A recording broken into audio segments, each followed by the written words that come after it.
اعوذ باللہ من الشیطان اللعین الرجیم بسم اللہ الرحمن الرحیم الحمد للہ رب العالمین والصلاة والسلام علی اشرف الانبیاء المرسلین وشفیع المذنبین انیس الفقراء والمساکین سیدنا وحبیبنا وشفیع ذنوبنا وطبیب قلوبنا مولانا نبی القاسم محمد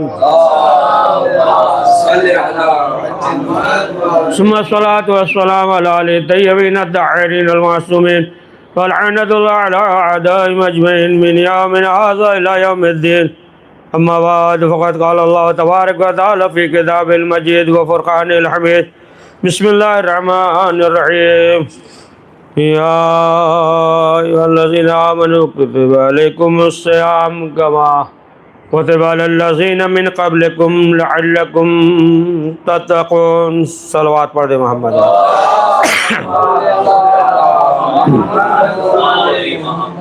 حضرات محترم، قرآن مجید میں ارشاد ہو رہا ہے سورہ بقرہ میں 138ویں آیت 100 ارشاد ہو رہا ہے کہ اے ایمان والو، تم پہ روزہ اسی طریقے سے فرض کیا گیا جس طریقے سے گزشتہ امتوں کے لیے فرض کیا گیا، لکھ دیا گیا، تاکہ تم لعلکم تتقون کی منزل تک پہنچ جائے، یعنی شاید کہ تم صاحب تقوی ہو جاؤ. یعنی ابھی تک جو ہے تقوی کی منزل تک نہیں ہے، اور تقوی کے بھی درجات ہے، اس کی بھی منزل ہے. اگر ولایت اور تقوی کے ساتھ اگر اس منزل پہ ہے تو انسان اسی دنیا میں جنت اور جہنم دیکھ سکتا ہے. یہ جو ہے ممکن ہے، ایسا نہیں ہے کہ ناممکن ہے. اب برابر سنتے رہتے ہیں، وہ الگ بات ہے کہ انسان غور نہ کرے. امام حسین نے اصحاب سے کہا نا کہ چلے جاؤ، کہا کہ جنت ہے، جنت دکھائی. حالانکہ جو اصحاب تھے یہ معصوم اور نبی نہیں تھے. یعنی انسان جو ہے اگر اس منزل پہ پہنچ جائے تو اسی دنیا میں دیکھ سکتا ہے. تو ظاہر سی بات ہے کہ روزہ جو پروردگار نے فرض قرار دیا ہے تو نہ اس سے کوئی اس کا فائدہ ہے نہ نقصان. انسان جو ہے رکھے یا نہ رکھے، ایسا نہیں رکھے گا تو اس کے خدائی پہ اور اثر پڑے گا، نہیں رکھے گا تو اور اثر پڑے گا. تو خود جو ہے انسان کے لیے یہ معین کیا ہے کہ تم ہمارے حکم پہ عمل کرتے ہو یا نہیں. تو اس مہینے میں جو ماہ رحمت ہے، ماہ رمضان المبارک، اسی لیے معصومین نے کہا کہ صرف رمضان نہ کہو کہ رمضان آ رہا ہے، رمضان آ گیا چلا گیا، بلکہ جو ہے اس کے ساتھ مبارک لگا لو یا ماہ لگا لو، ہے نا. رمضان اور رمضان رمز جو ہے کہتے ہی اسے ہے، یوں سمجھ لیجئے کہ جیسے کاغذ ہو، اسے جلا دیجئے تو اس کا وجود ختم ہو جاتا ہے، جل جاتا ہے. اسی طریقے سے پروردگار اس مہینے میں گناہوں کو مٹا دیتا ہے. تو نعمت کا دسترخوان لگا ہوا ہے. دیکھیں یہ جو ہے جو نعمت ہے وہ مانوی نعمت کا دسترخوان. جو مانوی نعمت ہے تو سب سے اہم جو نعمت ہے وہ یہی روزہ ہے. مانوی نعمت میں وہ جو ہے قرآن مجید ہے، اور ظاہر سی بات ہے مادی نعمت تو ہی ہے، اور پورے سال جو ہے ہم کھاتے رہتے ہیں، ہے نا، پورے سال کھاتے رہتے. وہ الگ مسئلہ ہے کہ تھوڑا اس مہینے میں زیادہ کھاتے ہیں، ہے نا. تو مادی نعمت جو ہے وہ تو بے شمار ہے. ہر چیز میں دیکھ لیجئے، مشروبات میں ہے، شربت ہے نا، فالودہ ہے، روح افزے کا شربت، سب جو ہے نا، ٹھنڈا میٹھا میں دیکھ لیجئے، کیک ہے، اور کیا کیا سب ہے، ذہن پہ سوچ لیجئے گا، ہے نا. تو یہ سب جو ہے نا.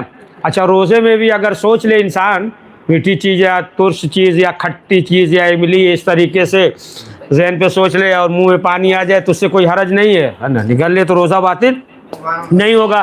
تو بے شمار جو ہے کھانے میں بریانی اور کیا سب بے شمار چیزیں ہیں، انسان شمار نہیں کر سکتا. تو بے شمار جو ہے یہ نعمتیں ہیں، حدی نعمتیں بے شمار ہیں. لیکن یہاں جو ہے مانوی نعمت ہے، اور سب سے بڑی نعمت کیا ہے؟ یہی روزہ. اسی لیے فرمایا نا کہ روزے میں حضور حضرت محمد مصطفیٰ صلی اللہ علیہ وآلہ وسلم نے فرمایا کہ اس مہینے میں سو جائے تو بھی عبادت ہے، سانس لے تو بھی عبادت ہے۔ تو معلوم یہ ہوا کہ ادھر برائی کریں، مسلمانوں کے خلاف سازش کرے اور دھوکہ دھڑی کرے اور سب، اور پھر سو رہے ہیں عبادت، سانس لے رہے ہیں تو تسبیح نہیں۔ اسی لیے صادق آل محمد امام جعفر صادق علیہ السلام نے فرمایا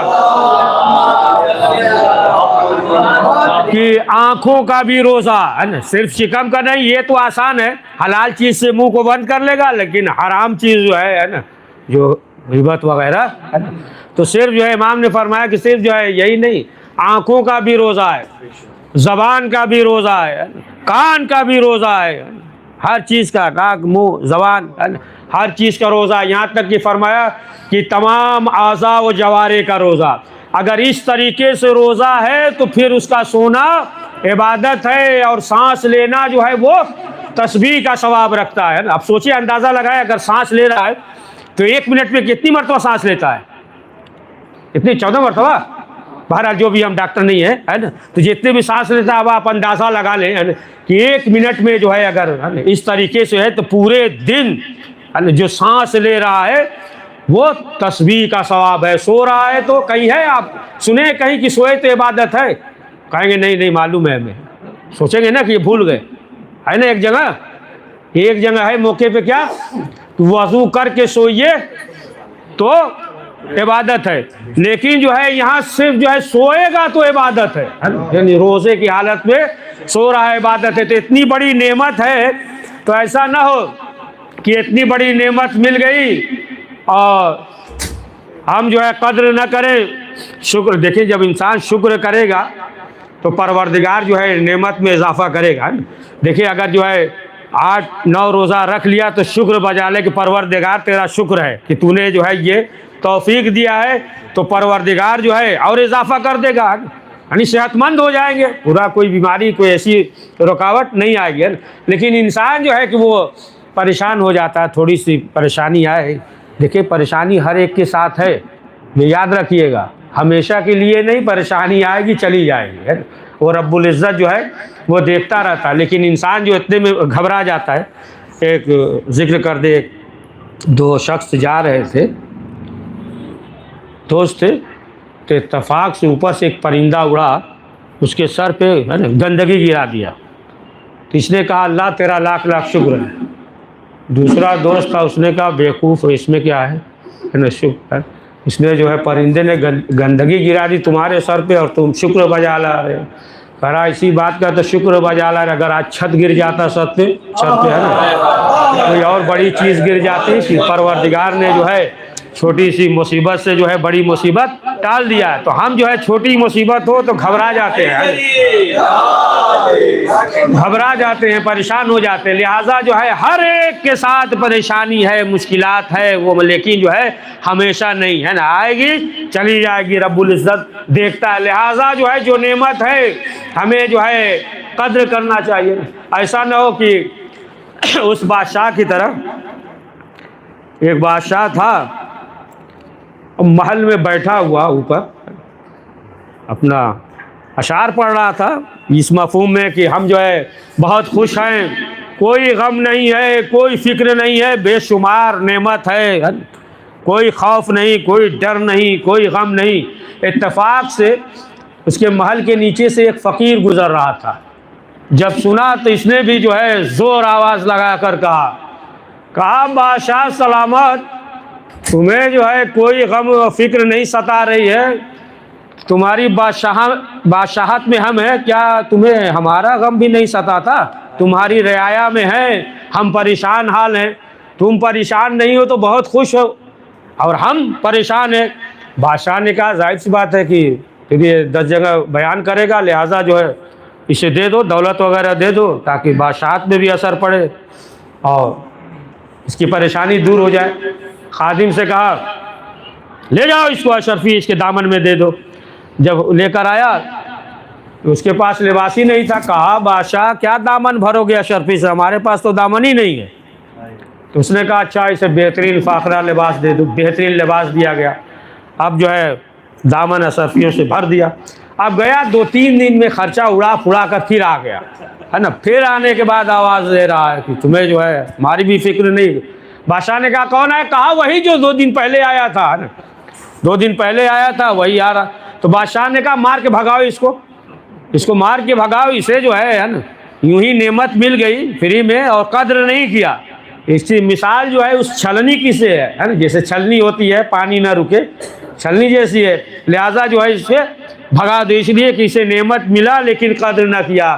تو ایسا ہی نہ ہو کہ ہمارے ساتھ بھی ہو جائے کہ ماہ رمضان کی نعمتیں ہیں اور ہماری مثال بھی وہی چھلنی کی طرح ہو کہ ہم جو ہے شکر نہ بجا لائیں، قدر نہ کریں. لہٰذا جتنا شکر بجا لائیں گے تو پروردگار جو ہے وہ ہماری نعمتوں میں اضافہ کرے گا. تو اب آپ دیکھیں کہ روزے کا جو فلسفہ ہے سنتے رہتے ہیں. ایک تو یہی کہ تاکہ اس کی وجہ سے روز قیامت کے بھوک اور پیاس کو یاد کرے ہے نا. اور دوسری چیز برابر بہت سے حدیث میں ہے روایت میں کہ اس کے ذریعے جو ہے نا غریبوں کے بھوک اور پیاس کا احساس ہو کہ ہم جو ہے محل میں رہ رہے ہیں، اے سی چالو ہے نا. بہت سے جو ہے بعض تو ایسے ہیں کہ رات بھر اس لیے جگتے ہیں تاکہ روزے سے رہیں گے، دن بھر سوئیں گے. یہ کوئی روزہ ہے کہ اس لیے ایک عبادت میں جگ رہا ہے تو وہ تو الگ بات ہے کہ عبادت کر رہا ہے، لیکن صرف اس نیت سے جگ رہا ہے کہ رات بھر جگیں گے تاکہ دن بھر سوئیں گے تاکہ روزے کا احساس ہی نہ ہو. تو معصومین نے کیا فرمایا کہ اس کی وجہ سے غریبوں کے بھوک اور پیاس کا احساس ہو کہ ہم بہترین مکان میں ہیں، محنت کر رہے ہیں، سب چیز ہے اور بہت آرام اور ٹھاٹ سے کھا رہے ہیں، اور کھانے کے بعد اے سی میں سو جا رہے ہیں نا. اے سی والے ناراض نہ ہو جائیں، بات کریں نا. پڑھیے صلوات پڑھیے کہ سو رہے ہیں. اب اسے احساس ہو کہ ایک غریب ہے جو دن بھر محنت کر رہا ہے، پسینہ بہا رہا ہے، دن بھر محنت کرنے کے بعد پھر اس کے بعد اس کے سامنے جو ہے کھا رہا ہے، اور کھانے کے بعد یعنی روزہ افطار کر رہا ہے، کھا رہا ہے اور کھانے کے بعد پروردگار کا شکر بجا لا رہا ہے تاکہ انسان کو جو ہے وہ احساس ہو. اور قرآن جو سب سے بڑی نعمت ہے، اسی لیے حکم ہے نا سنتے رہتے. اس مہینے میں اگر جو ہے ایک آیت کی تلاوت کرے گا تو کیا ہے پورے قرآن کا ثواب ملے گا. تو سورہ الحمد کتنی آیت ہے؟ 7 آیت ہے. اب جو ہے ایک مرتبہ نماز میں نہیں، نماز کو چھوڑ کے ہے نا، نماز کو چھوڑ کے اگر ایک مرتبہ الحمد پڑھا یعنی پھر کیا ہوا؟ مطلب جو ہے 7 مرتبہ اس نے قرآن ختم کیا، یعنی 7 مرتبہ قرآن پڑھا، اس کا جو ہے ثواب ملے گا نا اس مہینے میں. اور اس مہینے میں یہ بھی ہے کہ اس مہینے میں جتنا صلوات پڑھے گا کثرت کے ساتھ، وہ الگ مسئلہ ابھی نہ پڑھیے لیکن بات کی ہمیشہ کے لیے بات کر رہے ہیں کہ صلوات پڑھے، چلتے پھرتے اٹھتے بیٹھتے جتنا ہی صلوات پڑھے گا تو پیغمبر اکرم نے فرمایا، حضور نے فرمایا ہے نا، حضرت سنیے حضور کا فرمان کہ پھر جو ہے پروردگار اسے جہنم سے نجات دے گا. اور کثرت سے صلوات پڑھ رہا ہے تو نامہ اعمال اس کا وزنی ہو جائے گا نامہ. تو اس مہینے میں اگر تھوڑا بھی عمل کر رہا ہے تو پروردگار جو ہے اسے جزا دے رہا. ظاہر سی بات ہے ہر عمل جو ہے اسی لیے انسان کرتا ہے تاکہ اللہ سے قریب ہو جائے. ہر شخص قریب کے لیے کرتا ہے نا. دیکھیں قریب کے 2 معنی ہیں. ایک تو وہ قریب مانوی ہوتا ہے، ایک تو ہے نا لوگ کہتے ہیں ارے فلاں صاحب سے کہیے وہ فلاں منسٹر ہے، فلاں ہے نا پہنچے ہوئے آدمی ان کے بہت قریب ہے نا. تو قریب سے مراد یہ تھوڑی کہ بازو میں ہے نا. ایک شخص جو ہے قریب ہے وہ ہے یعنی تعلقات یعنی بہت جو ہے ایسے ہیں. تو قریب ہر عمل کرتا ہے تاکہ اللہ سے قریب ہو نا. روزہ رکھتا ہے کس لیے؟ قربتاً اللہ. نماز قربتاً اللہ ہے نا. حج کرتا ہے قربتاً اللہ. فطرہ دیتا ہے، زکوٰۃ دیتا ہے، سب جو ہے اس لیے تاکہ اللہ سے قریب ہو ہے نا. اللہ سے قریب ہونے کے لیے انجام دیتا ہے. لیکن جب گناہ کرتا ہے تو پھر اللہ سے دور ہو جاتا ہے، یعنی پھر رحمت جو ہے اس کی طرف اللہ کی طرف سے منقطع ہو جاتی ہے. لیکن جیسے ہی توبہ کرتا ہے پھر رحمت اس کی طرف پلٹ آتی ہے. تو اللہ سے قریب کرنے کا جو نام ہے وہ توبہ اور استغفار. پڑھ دیجئے ایک صلوات.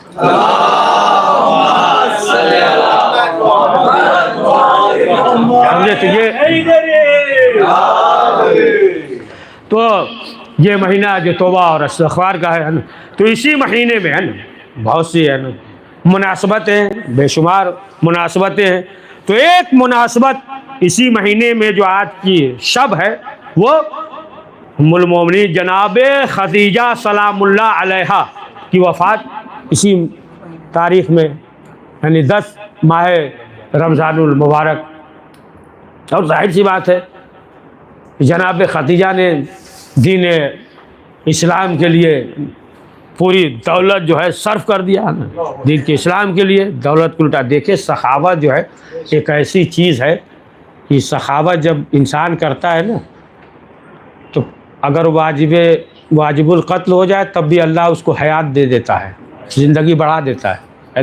ابھی صرف بات ہے مضبوط تھوڑی ہوئی ہے نا کچھ دعویٰ. اب سورہ طٰہٰ میں پڑھیے پورا واقعہ آپ دیکھیے ہے نا، وہ مل جائے گا آپ کو تفصیل کے ساتھ کہ جناب موسیٰ جو گئے تھے ہے نا، اور پھر وہ جو ہے سامری 30 دن کے لیے گئے تھے، 10 دن کا اور وہ اضافہ ہو گیا ہے نا، وعدنا موسیٰ 30 لیلۃ اضافہ ہو گیا. ادھر جو ہے سامری جو ہے دیکھیں ہر زمانے میں آج بھی سامری موجود ہے، سمجھا؟ پہچانے نہ پہچانا، ادھر سامری نے اپنا کام شروع کر دیا، کہہ دیا سب سے کہ نہیں وہ گئے وہ عبادت کے لیے، وہ عبادت کریں گے، اب اللہ کے عبادت کرے آئیں گے. نے کیا کیا؟ سب سے جو ہے کہا جو سونا چاندی ہے سب لے کر آؤ. سب جو ہے سونا چاندی لے کر آ گئے. اور سامری نے کیا کیا تھا؟ جناب جبریل جس گھوڑے پہ تھے ہے نا، جب گھوڑا آیا جو گھوڑے کی ٹاپ پڑتا تھا تو زمین وہاں پہ حرکت کرنے لگتی تھی، ہلتی تھی. تو اس نے جو ہے اٹھا کے وہی مٹی جو ہے شیشی میں جمع کر لیا تھا. اور جب ادھر جناب موسیٰ گئے اب کیا کیا اس نے؟ کہا سب سونا چاندی لاؤ. وہ گئے اب اللہ کی عبادت کریں گے. اب ادھر جو ہے سونا چاندی ملا کے اور پگھلا کے اس طریقے سے ہے نا بچڑا بنا لیا ہے نا، گوشالہ بچڑا بنا لیا، یہی مٹی ڈال دیا. اب اس میں تھوڑا جان سے پیدا ہوگی مگر حرکت کرنے لگی ہے. اب سمجھنے لگے بس یہی خدا ہے، سب پرستش کرنے لگے. اب جناب موسیٰ آئے، جب معلوم ہوا تو جناب موسیٰ غضبناک ہوئے، چاہا کہ قتل کر دیں. جیسے جناب موسیٰ نے چاہا سامری کو قتل کر دیں، قدرت کی آواز ہے موسیٰ رہنے دو. جب موسیٰ نے سوال کیا پروردگار بات کیا ہے؟ کہا ابھی رہنے دو. کہا اس لیے کہ یہ بہت سخاوت کرتا تھا. سمجھے؟ آپ دیکھ لیجئے، یعنی اگر سخاوت کر رہا ہے تو اللہ جو ہے حیات کو بڑھا دیتا ہے. واجب القتل بھی ہو تو صرف حیات کی بات کر رہے آگے تک نہ پہنچ جائیے گا نا، صرف حیات جو ہے بڑھا دیتا ہے. مثلا کل مرنا ہے تو 10 دن اور بڑھ گیا، لے 10 دن اور زندہ رہتا ہے. اس طریقے سے پروردگار حیات بڑھا دیتا ہے سخاوت اگر کرتا ہے. اور ماہ رمضان میں تو ظاہر سی بات ہے کہ سخاوت کا ایک جذبہ ہے ہوتا ہے، لیکن بعض جو ہے ایسے بھی ہے نا سخاوت کرتے ہیں. ایک بخیل تھا ہے نا، ابھی وقت ہے نا، ایک بخیل تھا تو سخاوت کا چرچا اپنا پھیلا دیا تھا نا. بعض ہوتے ہیں نا کرتے کچھ نہیں ہے، کہتے سب ہم ہی کرتے ہیں ہے نا، پایا جاتا ہے. تو وہ یہ ہو گیا بہت سخاوت کرتے ہم سخاوت کرتے. تو یہ پہنچ گیا شخص ایک طالب علم، کہا کہ کچھ دے دیجیے ہمیں. تو اس نے کہا کہ دیتے تو ہیں ہم، تقسیم تو بہت کرتے ہیں، لیکن جو اندھا نابینا اسے دیتے ہیں. اس نے کہا کہ ہم نابینا ہے دے دیجئے. کہا نہیں تم جھوٹ بول رہے، تم نابینا نہیں، تمہارے تو آنکھیں ہیں. جو نابینا ہوتا ہے اندھا ہوتا ہے اسے دیتے ہیں. اس نے کہا نہیں ہم نابینا ہیں، اگر ہم اندھے نہ ہوتے تو تمہارے در پہ نہ آتے. رازق کا در کا چھوڑ کر رازق کے در کو چھوڑ کر ہم تمہارے در پہ آ گئے، لہٰذا ہم جو ہے اندھے ہیں نابینا ہے. تو ایسے بھی ہوتے ہیں بہرحال. تو جناب خدیجہ سلام اللہ علیہا نے پوری دولت، روایت میں یہ ہے کہ ایک روز دیکھا کہ حضور جب گھر پہ آئے غمگین ہے. جناب خدیجہ نے سوال کیا کہ آخر مسئلہ کیا ہے؟ تو بتایا کہ مسلمان جو غریب ہے ان کی غربت کو دیکھ کر ہم پریشان حال ہیں. تو جناب خدیجہ نے پوری دولت دے دی تاکہ جو ہے مسلمانوں کی غربت دور ہو جائے. یہاں تک روایت میں ملتا ہے کہ اس قدر جو ہے دولت کو جمع کر دیا کہ جو بعض افراد ادھر تھے، بعض افراد جو ادھر رہ رہے تھے، بیچ میں دولت، ادھر والے افراد دکھائی نہیں دے رہے تھے. یعنی اس طریقے سے کہا کہ سب جو ہے مسلمانوں کی غربت میں خرچ کر دیا جائے. اور جب جناب خدیجہ کی طبیعت علیل ہوئی تو انہوں نے وصیتیں کی، چند وصیتیں کی. ایک دو وصیت سن لیجئے اس کے بعد مسائل پڑھ دیتے. وصیتیں کی، اس میں سے ایک وصیت جناب خدیجہ نے وفات سے پہلے رسول اسلام سے کہا کہ دیکھیے اگر ہم سے کوئی خطا ہو گئی ہو تو آپ ہمیں معاف کیجئے گا. دیکھیے یہ بھی جو ہے یعنی نہ ہوتے ہوئے بھی ہے نا، یعنی یہ اگر خیال رکھے انسان یہ اس طریقے سے اگر جملہ کہے تو ظاہر سی بات ہے نا کہ دیکھیں پھر کیا تبدیلی ہوتی ہے نا۔ لیکن اگر اسی کے برعکس ہو ہے نا، میاں ہے وہ اکڑا ہوا ہے نا، بیوی ہے اگر اس نے سوچا کہ ہمارے بھی ناک کا مسئلہ ہے تو پھر جو ہے گاڑی آگے نہیں بڑھتی ہے نا۔ اتنا سب کرنے کے بعد جناب خدیجہ نے کیا کیا، ہم سے خطا ہو گئی معاف کیجیے۔ جناب رسول اسلام نے کہا کہ نہیں ایسا کیوں کری، آپ جو ہے ملکہ تھی ہے نا، بہترین لباس فاخرہ لباس پہنتی تھی اور ہمارے یہاں آئی اور آنے کے بعد اس طریقے سے آپ نے زندگی گزارا۔ پھر اس کے بعد دوسری وصیت کی، کہا کہ دیکھیے ہمارے بعد میری بیٹی فاطمہ جو ہے یہ یتیم ہو جائے گی، لہٰذا جو ہے ان کا خیال رکھیے گا۔ اور اس کے بعد جناب خدیجہ نے کہا کہ رسول اسلام سے کہ میں کہنا چاہتی ہوں لیکن اے اللہ کے رسول مجھے آپ سے شرم آتی ہے، سمجھے، ہم جو ہے اپنی بیٹی سے کہہ دیں گے اور وہ جو ہے آپ سے بیان کریں گی، ہے نا۔ تو ایک چیز یہ بھی نکل گیا، ہر چیز ہے نا کہنے سے پہلے جو ہے بیوی ہے نا خود بھی غور اور فکر کر لے، ہے نا۔ اچھا شوہر کو بھی چاہیے کہ وہ اس کے کہنے سے پہلے ہی دے دے کہ سوال کرنے کا مسئلہ ہی نہیں پیدا ہوا نا۔ تو اب کیا کہا جناب خدیجہ نے کہ ہمیں شرم آتی ہے، ہم اپنی بیٹی سے کہیں گے وہ جو ہے آپ سے بیان کریں گے۔ رسول اسلام مسکرائے، حجرے سے باہر نکلے، شہزادی زہرا آئیں تو اب جو ہے جناب خدیجہ نے کہا اے بیٹی اپنے بابا سے کہہ دیجئے گا وہ ردا کہ جو اوڑھتے تھے جس وقت وہی نازل ہوتی تھی ردا اوڑھ کے، وہ ردا جو ہے ہمیں کفن میں دے۔ دیکھیے ایک چیز تو یہ بھی واضح ہو گیا کہ جناب خدیجہ نے بتا دیا کہ دیکھو جو چیز بھی نسبت رکھے اس کی عظمت ہوتی ہے نا، جو بھی چیز اہل بیت سے نسبت رکھے ہے نا تو اس چیز کی اہمیت ہوتی ہے، اس چیز کی فضیلت ہوتی ہے۔ یعنی یہ ابا یہ ردا رسول اسلام سے نسبت رکھتی، کہا کہ وہ کفن میں دے دے۔ اب جو انتقال وفات جناب خدیجہ کو ہوا اور اسماء بنت امیس سے بھی کہا تھا اس وقت آخری وقت جب جناب خدیجہ رونے لگی، جب گریہ کرنے لگی تو اسماء بنت امیس نے سوال کیا آپ کو تو رسول اسلام نے بشارت دی ہے جنت میں جائیں گی، آپ کس لیے گریہ کر رہے ہیں؟ تو کہا کہ ہمارے بعد جو ہے جب میری بیٹی کی شادی ہوگی ہے نا تو اس وقت جو ہے عورتیں ہوتی ہیں، بزرگ عورتیں ہوتی ہیں، لیکن ہم نہیں رہیں گے اس لیے اپنی بیٹی کے لیے رو رہے ہیں۔ تو اسماء بنت امیس نے کیا کہا کہ آپ فکر نہ کیجیے، اگر میں زندہ رہوں گی تو اس وقت میں موجود رہوں گی، اس وقت ایسے موقع پہ رہوں گی۔ تو جب جناب خدیجہ اس دنیا سے چلی گئی، اب فرشتے آئے ہے نا، جب اہتمام کرنے لگے رسول اسلام اہتمام کرنے لگے، غسل وغیرہ اہتمام ہونے لگا، جناب جبریل کیا ہوا جنت سے بہشتی کفن لے کر آئے اور رسول اسلام نے اپنی رضا کو ہے نا اس کے ساتھ جو ہے کفن دیا۔ یہ جناب خدیجہ ہیں کہ جن کے لیے بہشت سے کفن آیا، جنت سے کفن آیا اور رسول اسلام نے اپنی ابا ساتھ میں دیا۔ اب جناب خدیجہ اس دنیا سے چلی گئی، یہاں تک کہ شہزادی زہرا کا جب وقت آیا ہے نا شادی کا عقد کا، اور رسول اسلام نے ایک مرتبہ حکم دیا، تمام خواتین تھیں شہزادی کے ارد گرد، ایک مرتبہ حکم دیا کہ جتنی بھی عورتیں ہیں سب حجرے سے باہر نکل جائیں۔ سب عورتیں باہر نکل گئی لیکن اسماء بنت امیس اسی حجرے میں تھی۔ اب رسول اسلام جب دوبارہ آئے اور دیکھا تو سوال کیا کہ ہم نے تو کہا تھا سب عورتیں چلی جائیں۔ تب اسماء بنت امیس نے کہا کہ اے اللہ کے رسول ہم نے جناب خدیجہ سے وعدہ کیا تھا کہ ایسے موقع پہ اگر ہم زندہ رہیں گے تو ہم شہزادی کے قریب یعنی ان کے پہلو میں بیٹھیں گے۔ جب یہ سنا تب جو ہے رسول اسلام نے اسماء بنت امیس کے لیے دعا کی، ہے نا، کیوں؟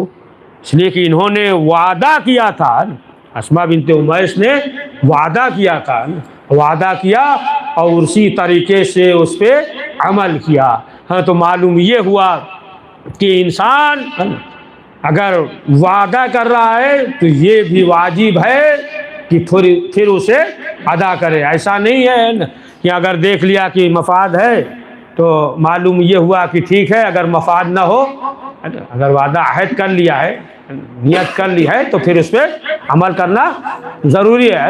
ایک بادشاہ تھا، سن لیجئے جلدی سے پھر مسائل پر۔ ایک بادشاہ تھا، اس نے نیت کر لیا، عہد کر لیا کہ ہم کامیاب ہو جائیں گے تو جتنے مال دولت ہے سب آدھا جو ہے سب غریبوں میں تقسیم کر دیں گے۔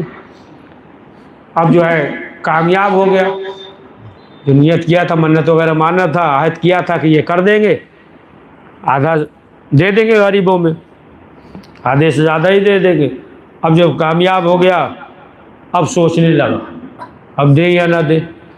بلایا وزیروں کو بلایا، کہا کیا کرے، چاہ رہے آدھا دے دے۔ سب وزیروں نے کہا دے دو گے تو پھر تمہارے لشکر، یہ فوجی سپاہی کھائیں گے پیئیں گے، گھوڑا ووڑا جانور سب بھوکے مر جائیں گے۔ کہاں بات تو صحیح ہے۔ پھر دوسرے سے مشورہ کیا، کہا پریشانی ہو جائے گی، آپ بادشاہ ہیں، پھر جو ہے کچھ رہے گا نہیں تو بادشاہ چلے گی نہیں۔ اتفاق سے جو ہے ادھر سے ایک فقیر گزر رہا تھا، درویش، دیکھا تو اس کو بلا لیا۔ اس سے پوچھا کہ اچھا یہ بتاؤ کہ ہم نے جو ہے یہ عہد کیا تھا کہ مال جو ہے دے دیں گے، غریبوں میں تقسیم کر دیں گے، ہمارا کام ہو گیا، لیکن یہ ہے کہ اگر دے دیں گے تو پھر ہمارا کیا ہوگا؟